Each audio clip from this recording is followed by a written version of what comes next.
আপনি সেচ দপ্তরের জায়গায় অবৈধভাবে বসবাস করছিলেন, আজকে সেটা ভাঙা হলো, কি বলবেন এই বিষয়টি? কি বলবো, আমরা যে কোনো নোটিশ নেই, কিছু নেই। আজকে 30-32 বছর এখানে রয়েছি আমরা, কোনো কিছু বলেনি।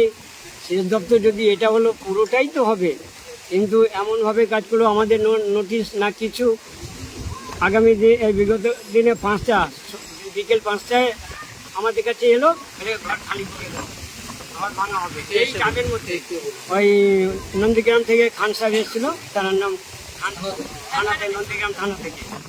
তো সিআরপি অনেক এসেছিলো, আমি ওনাকে জিজ্ঞেস করলাম যে স্যার কী ব্যাপার, না তোমার ঘরে কি রয়েছে, বাড়ি খালি করে দাও, কালকে ভাঙা হবে। গতকালকে এসে বললো? হ্যাঁ, আমি বললাম কারণ, বলে আপনি সরকারি জায়গার মধ্যে ঘর করে রয়েছেন। আমি তখন ওনাকে প্রশ্ন করলাম, সরকারি তো পুরোটা, তাহলে এইটুকু ঘর ভাঙবে কেন? তাই তো পুরো টিপটা হলো পুরোটাই। বলে তোমাকে যেটা বলছি তুমি সেটাই শোনো, ও লোকের দেখলে হবে না, যেটা বলছি বেশি কথা বলবে না, বিপদ ঘটে যাবে এক্ষুনি। আমাকে এইভাবে কথাটা বললো।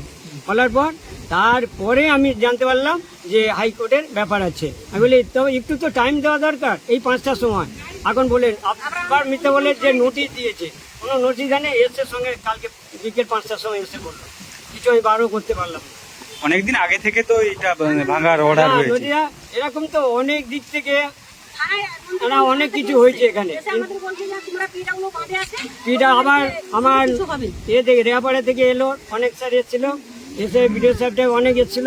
তা বলছে এ তো পিডাব্লিউ, এতে কোনো কিছু হবে না, আপনারা নিশ্চিন্তে থাকুন, ওকে সেগুলো খারিজ হয়ে যাবে, আপনার কিছু হবে না, ভয় করবে না, নোটিশ আলে নোটিশটা ধরে নেবে, কিছু ভয় নেই। আমরা তাদেরই কথা শুনে এতদিন রয়েছি, আজকের 1 বছরের মতো হয়ে গেল প্রায়।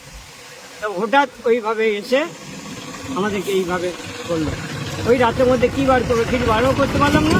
সকালে এসে আমাকে তছনছ করে দিল। আমি স্যারকে অনেক কথাই বললাম, আমার সঙ্গে এমনভাবে কথা বলছে, এটা কি তোমার জায়গা নাকি, তোমার জায়গা নাকি, এইভাবে আমাদের সাথে কথা বলছে। আমি বলি আপনি এইভাবে কথা বলছেন, ওই যে ঘরটা রয়েছে। আপনি সরকারি জায়গায় কেন? আমি সরকারি জায়গার মধ্যে রয়েছি। কেন ছিলেন সরকারি জায়গায়? এটা গরিব মানুষ, কিছু নেই। 30 থেকে 32 বছর এই জায়গায় আছেন, আছি।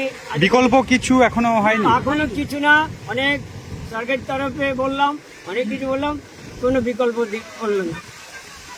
এখন কি চাইছেন? আজকে কি চাচ্ছি, আমাদের থাকতে দিন, এই বাচ্চা কাছে নিয়ে কোথায় থাকবো? আমাদের তো বিকল্প থাকলে কোনো এতটা কষ্ট হতো না, কিন্তু কষ্ট এইসব বাচ্চা নিয়ে যাবো কোথায়?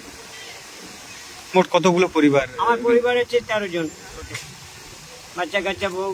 এখানে কতগুলো পরিবার থাকতো? একটাই ফ্যামিলি আমাদের। এই যে কটা ফ্যামিলি ছিল এখানে? আমাদের 4টে, মোট ঘরটা ছিল 4টে, তার 2টো তার বাড়ি হয়েছে চলে গেছে, আর 2 ফ্যামিলি আমরা ছিলাম। আপনার নাম? আমার নাম শেখ নজরুল ইসলাম। এই এলাকার নাম? এই এলাকার নাম তীর্থখণ্ড জলপাই, গোপাল চক, বয়াল 2 বয়াল 2 নম্বর গ্রাম পঞ্চায়েত। বয়াল 2।